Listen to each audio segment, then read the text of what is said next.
So that's happening over here. First of all, there are the mitzvot over here are day and night. And mitzvot over here are just daytime mitzvot. Right? Because tefillin and tzitzit are daytime mitzvot. We eat them at a time you should see them, which means you do these mitzvot at a time of seeing, when things are seen. Right? And the mezuzah is all day. So that's the idea, and that is a concept of tadir. Ve'enu tadir. Tadir. The more common a mitzvah, you do it first. Right? Which is why, right. Unless there's a reason you can't do it.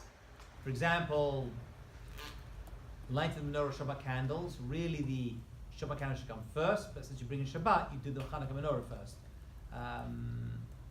Making a shechianu on a new item, right? You make the bracha of tzitzit and then shechianu. Like under a chuppah, for example, if you're Sephardi or German. Right? First of all, you make the shechianu. First of all, you make the bracha on the talit, and then the shechianu. Basically, the more common a mitzvah, you do it first. It's a general rule right in Judaism. Things which we have lots of, we want to do them first. Okay? We don't want to push them aside. So that's the Gemara's understanding of how those three paragraphs exist the way they do. Okay. So let's see the Rambam. The Rambam is going to articulate what we already discussed. Page 66. And it says the Rambam, first we do Parsha Shema. Because there is unity of God. That's number one. That comes first. V'ahavta v'talmudo shu ikar hagadol. And the learning of Torah, which is a great principle. Shakal Torah, everything's dependent upon. Right? You can't know how to do mitzvah unless you learn how to do them. Okay? So the first thing you're going to do is learn how to do them. You learn how to do them. V'achreya v'ya im shema. Afterwards comes, if you listen to me, sheyesh bat tzivui al zchirot shakal mitzvah, because there comes the remembrance of all the mitzvot. V'achar kach pashat tzitzit, shegam hi yesh bat tzivui al zchirot al mitzvah, because even that has a remembrance of different types of mitzvot. So he says that is the order. First of all, who, right, and then the Hashem gave us the Torah. Then Hashem is one, and then He gives the Torah, and the Torah the mitzvah. So he says that's the principle. That's what's happening. Okay.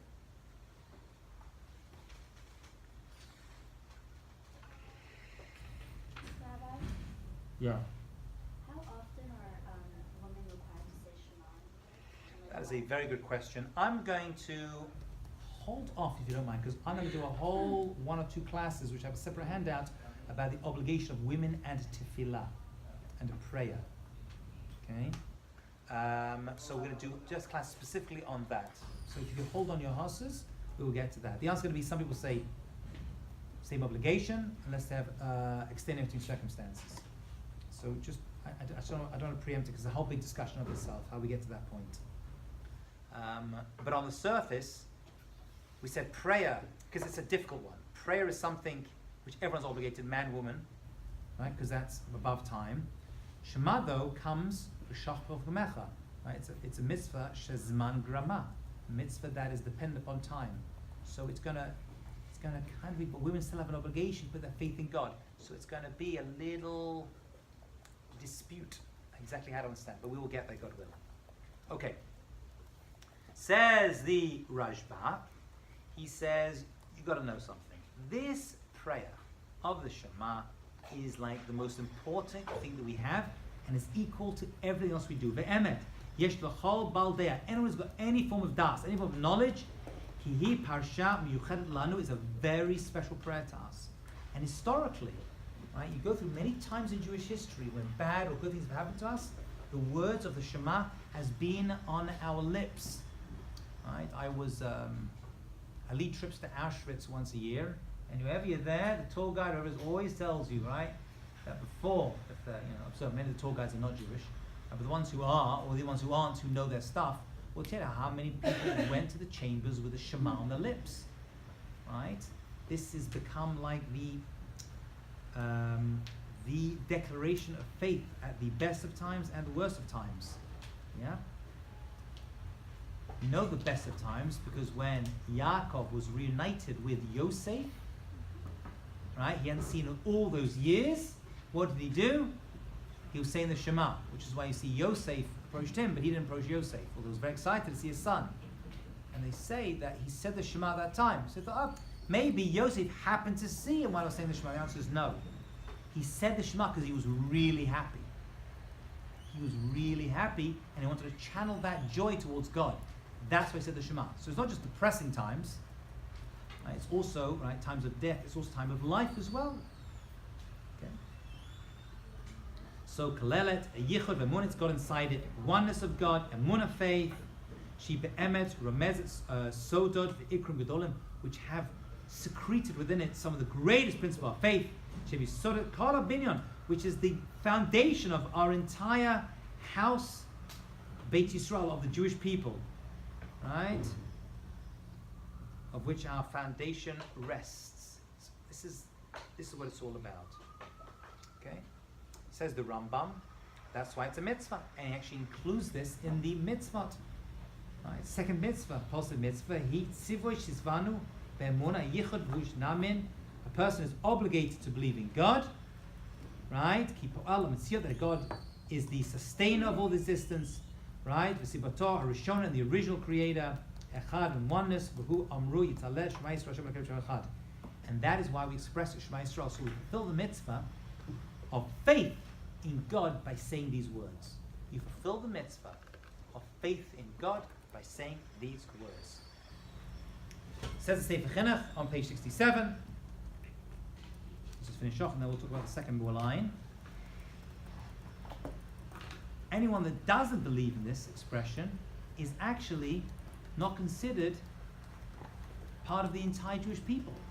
By negating this, you're really not part of Hashem's Torah in general. You're really saying, I don't want to be part of the Jewish people at all. That's what he says. Right? That's what he said. That's how important the entire Torah is predicated upon this prayer. Alright? Okay. The next piece we don't have to do, we did that inside. We spoke about that. The idea of Hashem and Elokeinu, we did that already. Yep. Emunah and the final paragraph refers to immortality of the soul. Right? The fact that the neshama is eternal. Because when you connect to Hashem, Hashem is the ultimate oneness. By declaring Hashem is one, you're actually declaring that there's a neshama, that there's immortality of the neshama, because we're part of Hashem. Okay? Because there is only oneness. We're not separate from God. God is eternal, so too the neshama is eternal as well. That's very important. That's very, very, very important. By saying the Shema, you're saying that the soul that we have inside us, that the part praying to God, is eternal as well. So the first paragraph is emunah, the second is reward and punishment, and the third, he says that the words Lord is one, Hashem echad, look to believe in the immortality of the soul. Okay? Alrighty.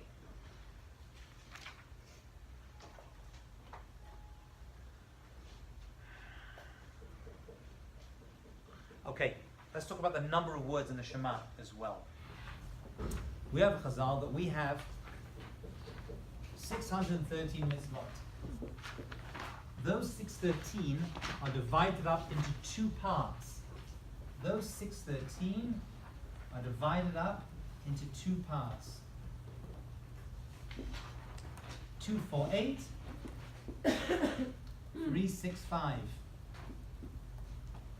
248 mitzvot aseh, the positive mitzvot, and 365 lo taseh. Okay, we have the aseh and lo taseh. Yeah? Sorry. Lo taseh. Alright.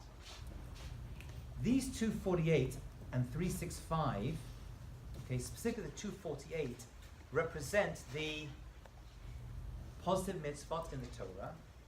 They also represent the 248 organs in the body. The body is divided up into 613 parts, ramach and Shasa. Reish Mem Chet, Shin Samachet. Refer about the Ramach and Shasa.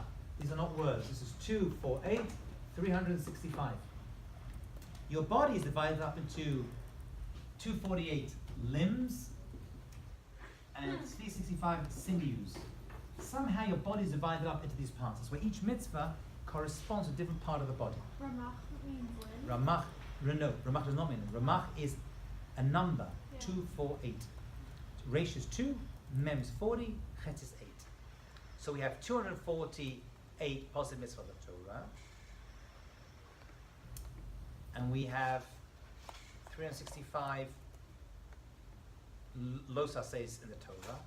And they also correspond to our bodies that have 248 limbs, 365 sinews, or whatever body parts they're referring to.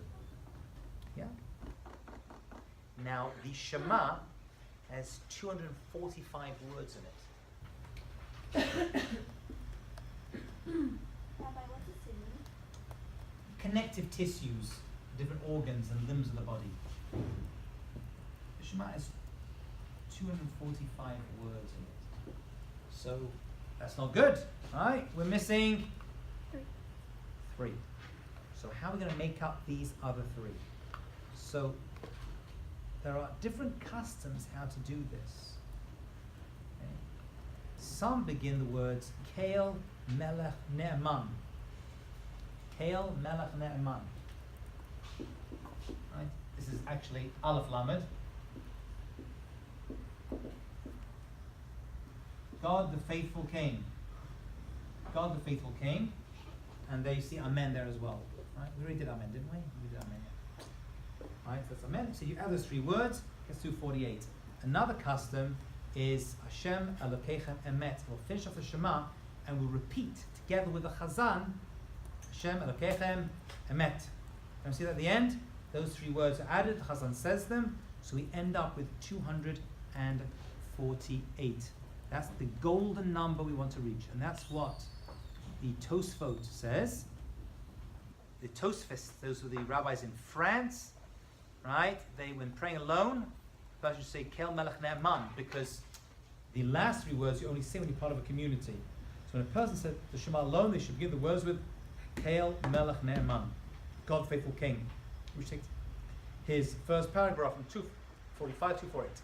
This, for some reason, is a big deal.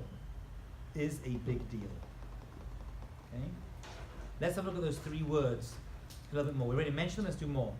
Kael, Aleph Lamed, is God, the powerful, omnipotent King.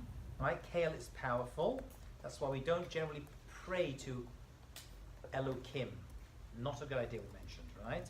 Melech is involved. That's a king, watches over us. And Ne'eman, he's faithful to take care of us and reward us and to give us direction in life. Okay, so that's the Kael, that's the Melech, that's the Ne'eman. Those 3, that's the reason those 3 words were chosen above all others. Here we go. Okay, and that's what we said. Kael Melech Ne'eman. Amen is an acronym. We did that already, yeah? Good. Okay, what's the Baruch Shem doing over there? What's the Baruch Shem? So the Baruch Shem we said is, we mentioned this class, right? Those are the words of Moshe Rabbeinu from the Malachim. You didn't do in this class? Ooh, that's important. That's important. So after we say the first line of the Shema loudly, we say the second line quietly, which is Baruch Shem Kavod Machato Li'olam Va'ed. There is one time of year we say it loudly. When do we say the second verse loudly? Yom Kippur. On Yom Kippur. Why do we say it quietly all year? Why do we say it loudly on Yom Kippur? This comes from a midrash, because the words Baruch Shem Kavod Machato Li'olam Va'ed do not appear anywhere in the Bible, as far as I know, or scriptures. They were words that they were probably said by Yaakov Avinu beforehand. He said them on his deathbed, but they're not in the Torah. Moshe Rabbeinu heard them when he went to Har Sinai, being said by the angels, the Malachim. We're saying the words, and Moshe Rabbeinu was like, wow, Baruch Shem, what a beautiful verse. I'm going to take it. I'm going to take it and give it to the Jewish people. However, these are the words of the angels. We stole them. We kidnapped them. We can't stand there and say them out loudly. Baruch Shem, that's chutzpah. Right? They were taken from the Melachim. Stolen goods, if you will, as it were. So we say them quietly. Except on Yom Kippur. On Yom Kippur, when you say the tefillah of the Shema, we'll say it loudly. Why? Because we become like angels. On Yom Kippur, we reach the level of Melachim, which is why we wear white like angels. We don't wear leather shoes, right? And we spend the entire day praying like angels. Since we become like angels, we have the ability to pray like angels. And therefore, one day a year, the only day a year we say Shema Yisrael Adonai Eloheinu Adonai Echad, and then loudly Baruch Shem is on Yom Kippur. The rest of the year we say it quietly and differently. And that's the Gemara on the next page 70. It's not mentioned in the Torah. Where does it come from? Says Reish Lakish. Yaakov called his sons and gathered them together. And he said, I'm going to tell you what's going to happen. Right before he died, he gave them a bracha. He wanted to reveal to them the end of days. When he was about to do so, Hashem's Shechina left him. And he said, maybe one of the children is unworthy, like Avram, who had Yishmael, or father Yitzchak. He wanted to know why he wasn't able to reveal the end. And his son said to him, Shema Yisrael Adonai Eloheinu Adonai Echad. Listen, O Israel, because Yaakov was Yisrael. Right? They said, just as only one God in your heart, so in our hearts there's only one God. Do not worry, we're all good. You had a Yishmael, you had an Esav, but we came out great. Okay, so we are unit. The word Shema Yisrael, Hashem Echad, is the expression of unity of the people. By us saying it, we are saying we are unified and we are together. Right? When he heard that, so Yaakov didn't say Shema Yisrael, his sons did, as a sign of unity.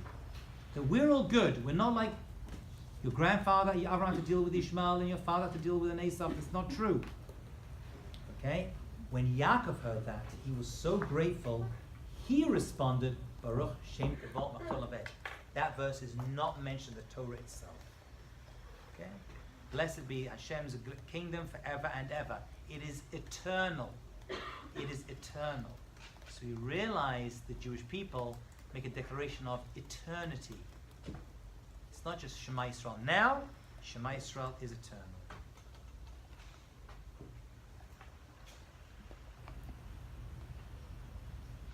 Now, since Moshe Rabbeinu did not decided for whatever reason, Hashem decided that Moshe Rabbeinu should not write these words in the Torah, it would be disrespectful to add words to Moshe's and to break up the verse, Baruch Shem Kavod, and therefore we say it quietly. We don't want to disconnect a Torah verse, Shema Yisrael, and V'ahavta, another Torah verse, right? With words that are not in the Torah, so we say it quietly, so it's not an interruption. We're not really making an interruption between Shema Yisrael and V'ahavta. But we want to recall the words of Yaakov, he said to his sons, at that moment. So therefore they're said, but they're said quietly. Yeah, that's one answer. Midrash says differently than what we said before, because we become like Melachim, so in Yom Kippur we're able to say it loudly. The rest of the year, we're not at the level, to do it. Okay, let's stop over there. Wednesday is midterm. Please be on time. Good luck with your study. If you have questions, feel free to email me. Have a great day.